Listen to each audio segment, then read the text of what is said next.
Okay. Hello. Hello. How are you doing? I'm Lisa. I'm actually a student at University of South Alabama. I'm going to be performing an assessment for Nursing 518. It's going to be a neurological assessment and a cardiac assessment. It will be videotaped, but the only people that would see it would be the instructors for the course. Do I have your consent to continue? Yes. Okay, now that we have consent, we're just going to do a visual 360 scan of our room. You want to see the walls as well, I think. The ceiling and the walls and all areas.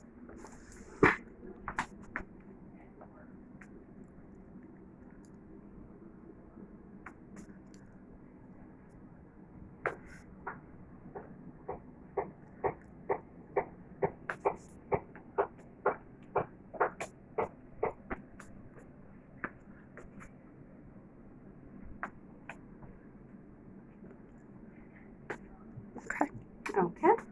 All right. So to begin with, I just wanted to just check to see. Can you tell me your name and date of birth? Carrie Davidson, March 8th, 1991. Okay. So I did check my patient, and she is actually freshly showered, dressed appropriately for the weather and for the time of the year. She has a calm demeanor. Let's see. Can you tell me what you would do if it started raining outside? Get an umbrella. Okay, so she has appropriate judgment. Also, can you tell me what city we're in? Greensboro. Okay. What year? 2020. Okay, and what are we doing now? Taking an assessment. Okay, so my patient is oriented to person, place, time, and situation. Okay. Also, can you tell me what 3 times 6 is? 18. Okay, so she's able to do simple calculations. Can you tell me what the Statue of Liberty represents? Freedom. Okay, and she's able to use abstract reasoning, so all that is intact. Okay, so now what we're going to start off with is we're going to assess your cranial nerves, and this is basically just to see if her neurological system is intact, okay? So the first thing I'm going to do, I have a table here with a few items, and first one is going to assess her sense of smell. So this is the cranial nerve 1, or olfactory cranial nerve. So I'd like you to close your eyes. I'd like you to, with your right hand, include your right nostril. I'm going to put a substance under your nose, or the other nostril, and I want you to tell me what you think you smell. That's not anything yet. 7. Yes, that is correct. And if you could repeat that with the other nostril.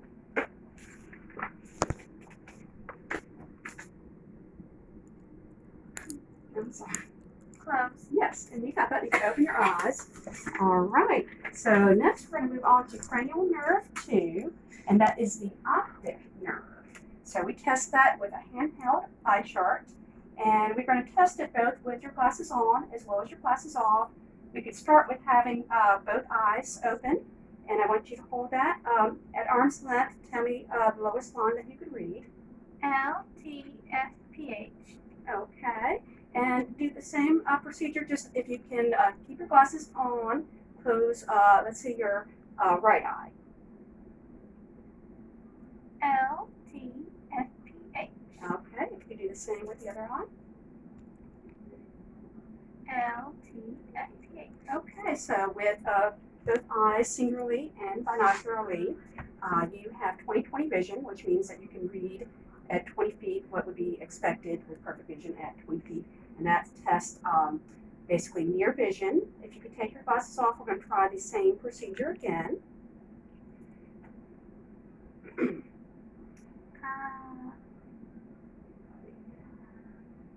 CFDHJ. Okay, and close the right eye. CFEFTZO.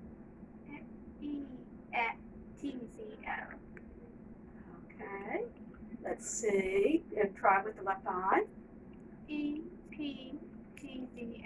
Okay, so it looks like binocularly you have 20, without your glasses, 25, and then with each eye, both left and right, just singular vision, it's 20/30. So 20/30 would mean that it would be at, you could basically what someone could see at 30 feet would require you to move the object up to 20 feet to be able to see that. The same procedure can be done to test distance vision using a Snellen chart, which would be presented at the wall at 20 feet. And so, if, for example, if someone was 20/30 for distance vision, again, basically it would take, something that someone with peripheral vision could see at 30 feet would have to come closer to 20 to be able to see that. Okay, so next I'd like to test basically cranial nerve 3, which is ocular motor. And then I'm just going to make sure your gam is draped a little bit, I think. I'm just going to do a little tie there, okay? And so basically this is going to assess her pupils a bit, okay? And so I want you, it's going to be a bright light, I'm just going to shine in each eye, okay? Here and here, okay? And as well as I'm going to just have this object come closer if you could look at it. Okay, so her pupils in both eyes are, equal, round, reactive to light, and appropriate for accommodation. So that is what you would expect. And with my pen light, I have a little pupil gauge. Both eyes, left and right, are 3 millimeters. So that's what we would expect. For purposes of this video, we do have it lighted, but generally it's a little bit easier to assess pupils in a bit of a dimmer light. Okay, so all of that is normal and within range. And then also for the motor part of it, for cranial nerve 3, I would like you to look at this red object, and I would like you to follow the motion of the tip of this red object, okay?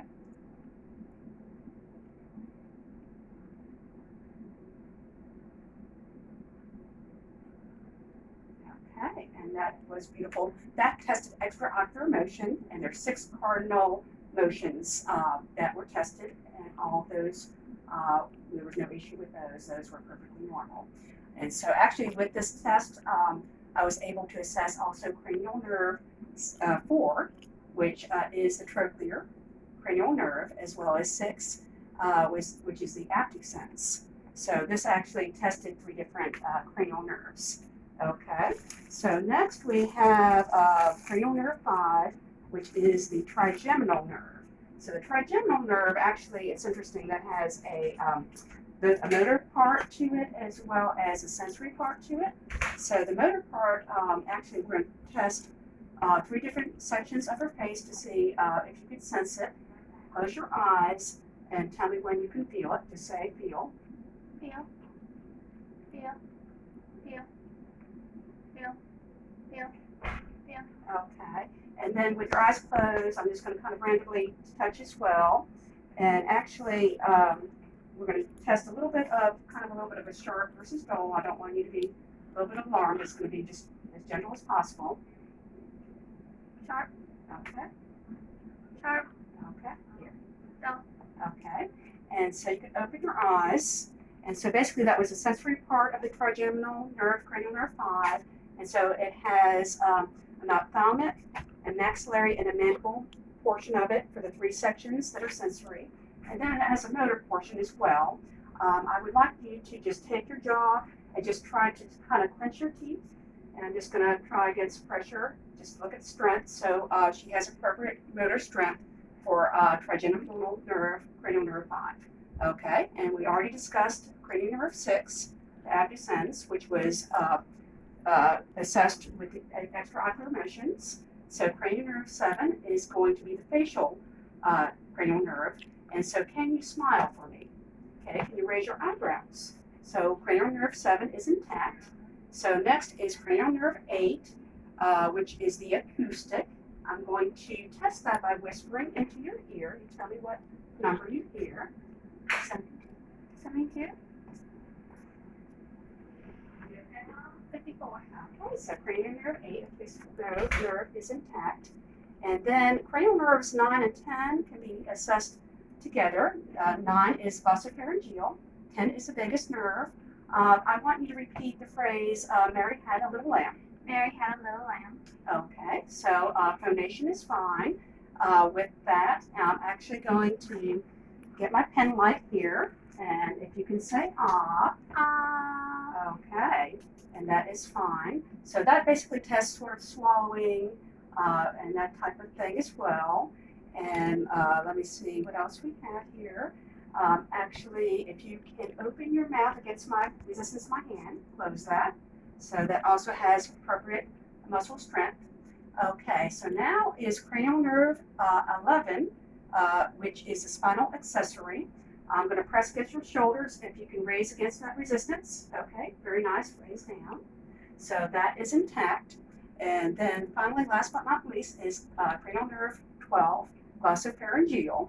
Okay, and I would like you to just kind of open your mouth and put your tongue to one side, then the other, and then I'm just going to press against the cheek here. Okay, so cranial nerve 12 is intact. So now we're going to do some tests on some balance as well. So basically, let me see here. First, let's see. We're going to do a little bit of walking as well. If you could stand up, I just need you to walk basically not quite to the curtain, but just a little bit there, just for camera purposes, and walk back with both feet. Okay. Okay, then I know that you do have a history of cerebral palsy, but do you think you could do one foot in front of the other? You think that would be, okay, that's fine. You could stop.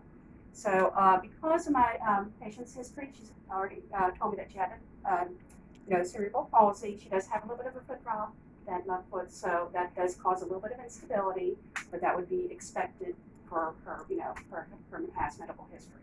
So I also, we have a test that tests sort of your balance in space. It's called Romberg's test.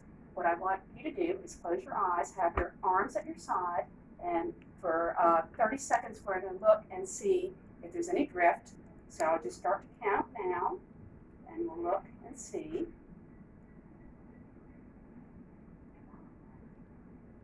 And we're just looking for any swaying or motion or anything like that. All right, so we'll say that the 30 seconds has elapsed. You can open your eyes and there was no drift or anything like that.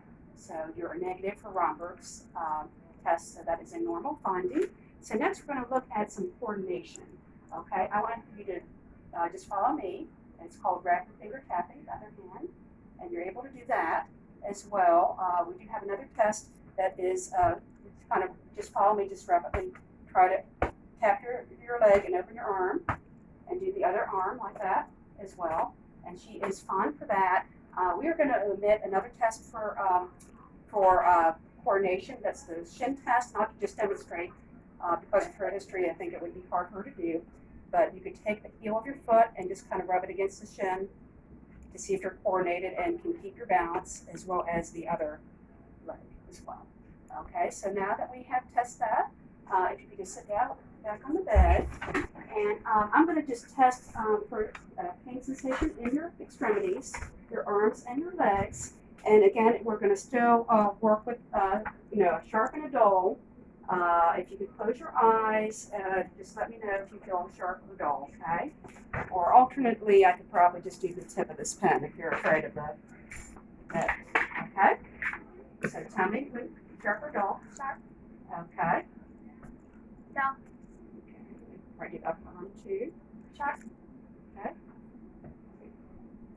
Dull. Okay. Dull. Sharp. Okay. Sharp. Sharp. Okay. Dull. Dull. And I might just have you, I'm going to take your sock off. Try that since we're walking, I think, is mostly done here. I'll have it at the edge of the bed if I need it. Okay. I'm going to do the same with your feet. Sharp. Okay. Dull. Okay, so we got all those. And so all those was a sense of basically pain perception, which was appropriate. Okay, so now actually I'm going to put an object in your hand. You can close your eyes and tell me what is in this hand here. Cotton ball. Okay. All right. And if you can tell me what's in here. Coin. Okay, you got it. All right. So now we got that. Keep your eyes still closed. And so that was, that is actually, that was to test for, if you could correctly identify the item in stereognosis is the technical term for it. to tell, basically identify the object.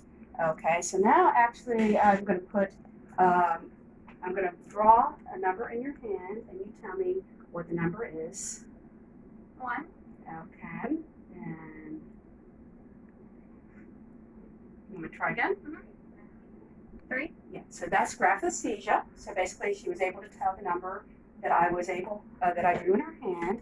And let me see, there is one other thing I need to do here.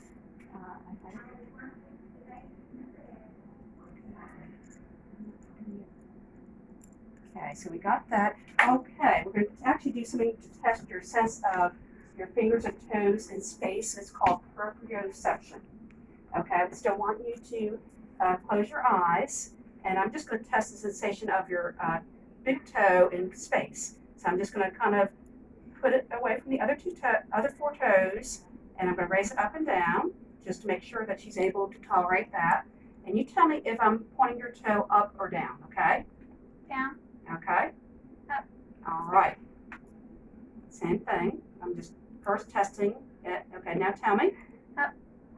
Down. Okay, let me try the fingers as well. Okay, and we just put that. Okay, now tell me. Up. Down. Okay, this hand. Up. Down. Okay, so she is fine for proprioception. She's able to sense position in space with that. So we have all of that done.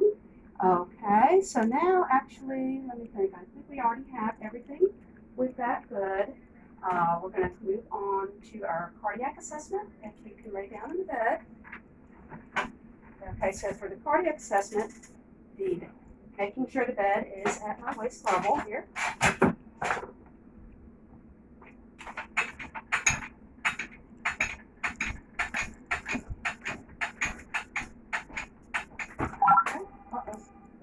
I think I triggered this call bell. Let me go ahead and take that off. When I put the bed up, I pulled the cord out. I need to not do that. I'm going to do it just here a little bit. We need to reset that. Is there a button in here? Okay. Did we stop the? Okay. We need to reset a button. Oh. Okay. Okay. So now that we've done that, I'm just going to wash my hands. Okay. So I'm just going to have you lay flat here, but I'm going to raise you up to 30 degrees, okay? And that's the best angle for doing our cardiac assessment, okay? So first we're going to do, I'm just going to do the inspection. I want to just inspect for her apical pulse. You just have your hands on the side. And just kind of lightly open this area here. Okay.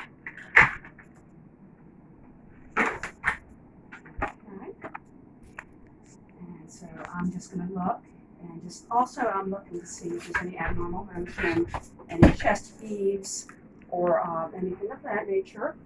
And also I'm just going to use tangential or off lighting just to see if I see any motion at the apex here, which I do not, okay? And also the apical region is going to be, the pulse is going to be where you would expect your maximal pulse. Usually it coincides with the point of maximal impulse, but in cases where you have different heart diseases and enlarged heart, it may shift in position. So I did not see any pulsations with that, any lifts or heaves, just with our visual inspection. And then with looking at the apex, did not see that motion there. If you could just turn your head to the left, I'm just going to look at her carotid, also just using some tangential lighting. Do not see any jugular vein distension or JVD, so that appears normal. So everything with the visual inspection appears normal. Then we could go on to palpation. So I'm just going to palpate, try to find the area of your apical pulse, okay? And we're just going to kind of very gently, I patient is wearing a bra, but we're just kind of gently open the area so we can see while keeping as much covered as we can. And I'm just going to use 2-finger breaths here to find where that maximum impulse is. Okay. And typically it would be between the midclavicular line between the 4th and 5th intercostal space. And I do feel that. And also I could feel the sensation, the quality of it, upstroke of the apical pulse, as well as the intensity, the breath. Basically, it is, if you have a wide diffuse apical pulse, that is considered pathological, but hers is not. I would say, based on the ruler on my pen light, that it's about the 1 centimeter. When anything under 2.5 is considered normal. Okay, so we looked at that. I'm also going to have you turn your head again, and I'm going to palpate your carotid. So I'm just going to go kind of lateral to the sternocleidomastoid muscle and find that. Okay, so we can feel that, and that is fine. And if you turn your head, I might try the other one. Okay, I can feel that. So we finished with our auscultation, with our palpation. So we're going to go on to auscultation, and that is to listen. So I would like to listen to all of the cardiac regions with both my bell and my diaphragm. So the diaphragm is better for hearing the lower pitch sounds, whereas the bell for the higher pitch. So by utilizing both, we would be able to find if there are any murmurs or that sort of thing. Just to go over the sequence before I actually listen, at the second intercostal space, we could find the aortic region. Then moving over to the left, we would find pulmonic. Okay. Then we'd go down to the second pulmonic, the tricuspid, and then at the apex would be the mitral. And so both the tricuspid and mitral area would be at that 4th intercostal space. So I'm going to go ahead and listen. Okay?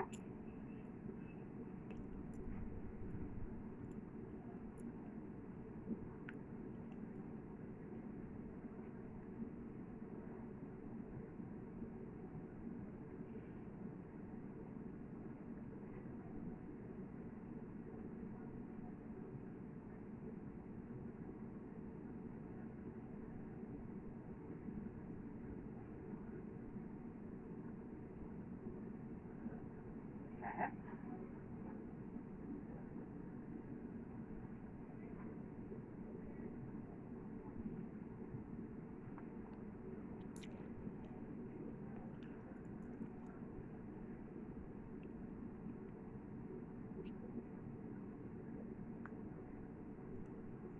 Okay. So when I listened there, I heard normal heart sounds. It's looking at the second intercostal space. The aortic and pulmonic region is appropriate to hear for the S2 sound, and I did hear it louder than S1 at the base.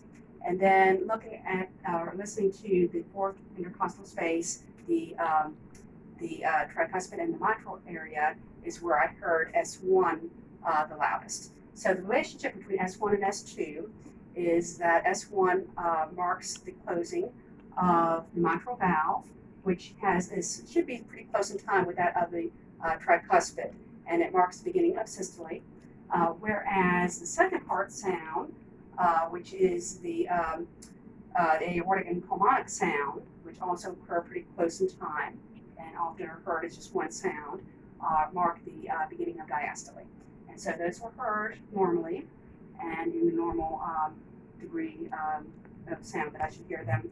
Did not hear any murmurs. If I did hear some murmurs, such as mitral stenosis, I would have my client or my patient actually roll to the left lateral to pivot aside, and I would listen to the cardiac apex to further evaluate that. Aortic stenosis, if I heard that or heard something in the aortic region, I would have my patient sitting up and leaning forward to further evaluate that sound.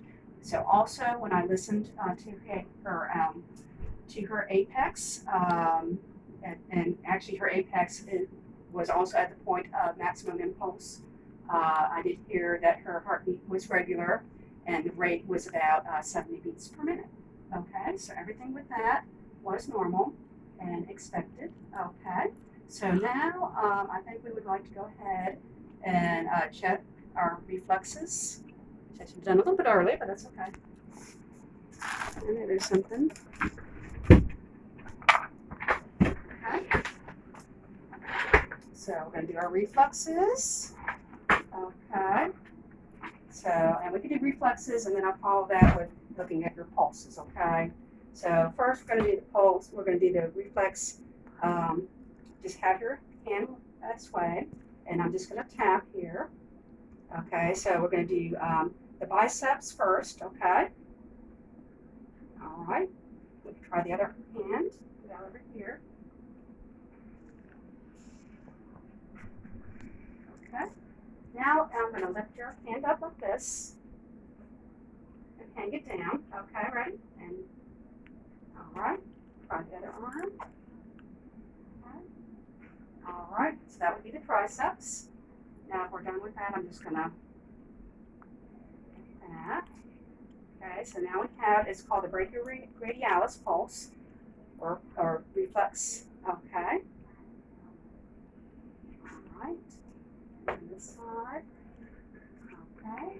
So now, actually, I'm going to just tap behind, or actually, if I can get to it. All right. Thank you for helping me out there. All right. All right. And then we have one more here. Okay. Okay. All right. So we actually tested all pulses here were normal. So the biceps and triceps were +2, equal on both sides. So that would be normal strength. The brachioradialis was +2 bilaterally, normal strength. The popliteal was normal strength on both sides, as well as the Achilles was normal strength +2 on both sides. If it were bounding, it'd be +3, and if it were diminished, it would be +1, and if it were absent, it'd be 0. Okay, so all that is normal. I did want to test another little at the bottom of your heel here. Okay. I'm just going to have a little object here at the bottom here, okay? The other side. Okay, so that was a test of, even though she flinched a little bit, that was a test of the Babinski's reflex. So that reflex is an infantile reflex. You're not expected in an adult unless there was some neurological issue or lesion. And if you did see the Babinski's reflex, the toe would dorsiflex, the big toe, and the other toes would curl or would curl away. So that was fine. And I actually would like you to just lay down a minute. I have one more reflex I'd like to test here. Okay. So here I'm just going to have the knee up. I'm going to kind of just slightly dorsiflex. Actually dorsiflex and plantarflex a couple of times. And then dorsiflex and let go. So we do not have any beating motion or what would be called clonus. And that would be an abnormal sign. Okay. Same with this leg. Okay, so that is negative for clonus. Okay, so actually now I'm just going to check your pulses and that we'll go from there, okay? So radials, they're +2 or normal and equal on both sides.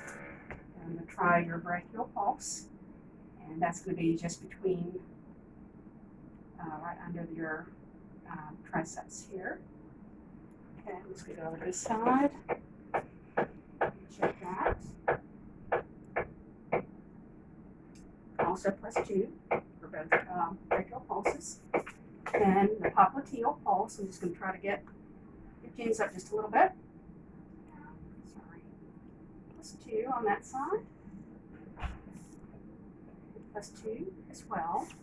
Okay, and then for the feet, the dorsum of the feet is the dorsalis pedis, And actually, you could find there's a tendon that runs right by the big toe. You kind of just flex that, and then just sort of lateral to that, you can feel. Okay, again with other foot. And we have plus 2 for the dorsalis pedis, and they're equal on both sides. The feet are not warm and not cold. And so then we do have the posterior tibial, which is between, kind of on the side of the ankle, between the Achilles tendon and the medial malleolus. Okay, we have plus 2 on those. So all the pulses are equal on both sides. You're not having diminished pulses, cap refill. I also tested with the finger here, and it's less than 3, so all that is normal. So if I had diminished pulses or pulses that could not be palpated, I would get a machine called a Doppler to further evaluate flow. And also in doing my peripheral assessment of upper extremities, I see that there is no edema. Edema would indicate third spacing or fluid, extracellular fluid, often seen in conditions such as congestive heart failure, but we do not have any edema. So that concludes our assessment. I do appreciate your time. I'm going to just wash my hands and let you get dressed, but before I leave, we're just going to do a 360 sweep of the room, okay?